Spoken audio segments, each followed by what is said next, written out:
mbokk yi xaritu internet yu Tivaouane 7TV dal leen ak jàmm ci seen actualité people religieux plus de ce vendredi 19 avril 2024 di émission bi leen Tivaouane 7TV di jagleel àjjuma bu ne ngir jàngataat actualité yi nga xamante ni moo amoon ci diine ji waaye rawatina yeneen actualité phare yi nga xamante ni amoon na ci biir réew mi dañ koy door rek li nga xamante ni moom mooy altine bii ñu génn visite bi nga xamante ni première sortie officielle bu président de la république Bassirou Diomaye Faye amal na ko ci foyer religieux yi bu ci mel ni Touba ak Tivaouane ginnaaw ba mu demee ziyaari Serigne Mountakha Mbacké xalifa général des Mourides si waxtaan ak Serigne bi ñaanal ko daal di fay ñaanal Serigne bi ni que xam naa seen taxawaay xam naa seen mën-mën ci réew mi te kenn mënta yor réew mi te du jaar ci yéen Serigne bi ñaanal ko jox ko ay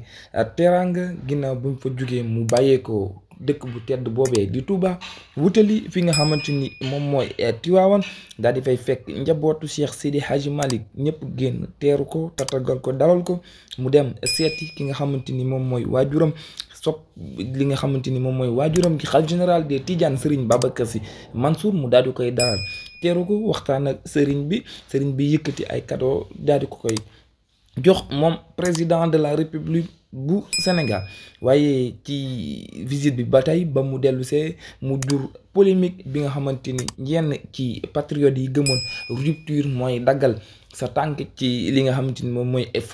foyer religieux yi bañ a seq ak sëriñ si dara daal di ñaawlu visite bi nga xamante ni Bassirou Diomaye Faye def na ko foofee ci dëkk yu tedd yooyee di Touba ak Tivaouane di wax ni priorité yi nekkul foofu priorité yi mooy dem fexe naka la ñuy demee def ay partenaire gagnant-gagnant ak yeneen pays yi nga xamante ni lu ci mel ni FMI Fonds monétaire international ak yeneen banques yi mag yi pour ñu gën a xam naka lañ mën a développer réew mi waaye du dem di fóon ay loxo sëriñ di tuutal sa bopp di doyde sa bopp kàddu yooyee am ñu ko yëkkati di ci yàq keteme ki nga xamante ni moom mooy président de la république Bassirou Diomaye Diakhar Faye toujours seen actualité people religieux plus dañuy rester ci li nga xamante ni moom mooy diine ji di kenn ci njabootu Cheikh Sidi Hadji Malick di soxna Ndeye Astou Sy di doom ci Serigne Abdou Aziz Sy Al Amine ginnaaw entretien bi nga xamante ni accordé na ko ñi sunu confrères yi di Wilane TV di xamal ni si polémique bi nga xamante ni judd na fan yi ci kër Cheikh Seydi Hadji Malick rawatina ci ñaari Serigne Moustapha yi ku ci mel ni Serigne Moustapha Sy bu Serigne Cheikh Tidiane Sy Al Maktoum ak Serigne Moustapha Sy Al Amine di wax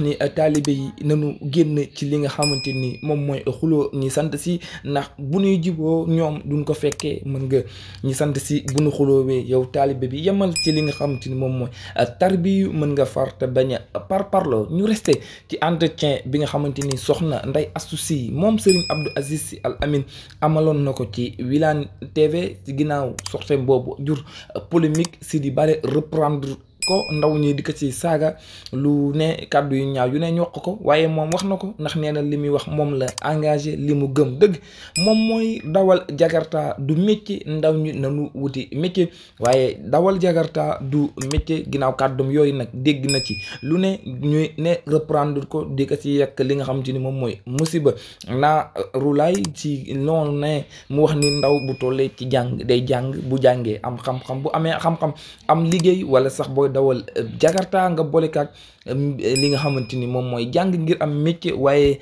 réew mi dañoo bëgg rupture dañoo bëgg changement te dañoo bëgg li nga xamante ni moom mooy liggéey te buñ la laajee sa lijaasa sa diplôme nga taxaw di xewal ay bët suba incha allah ci 20 avril bi nga xamante ni moom mooy ca Tivaouane daanu amal gàmmu soxna Umu Xayri Sy bu Serigne Babacar Sy soxna Umu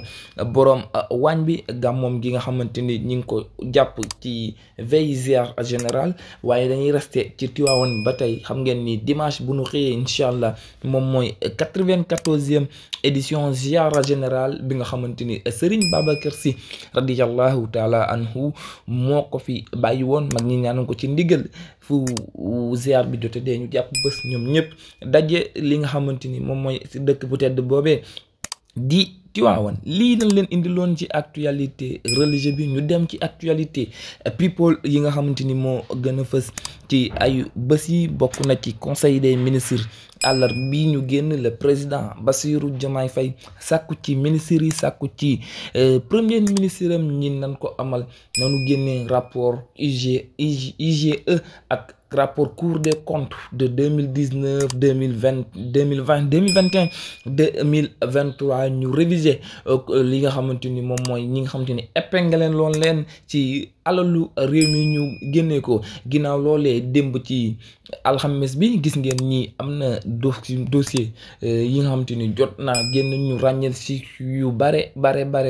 yoo xamante ni ñooñu ñëpp war nañ leen auditer xool fi ñu dugaloon alalu réew mi. lii moo gënoon fës ci actualité semaine bi. ñu jox leen dig daje beneen ajuma bu ci yàlla andee incha allah ci Tivaouane 7 TV ci beneen actualité people religieux plus.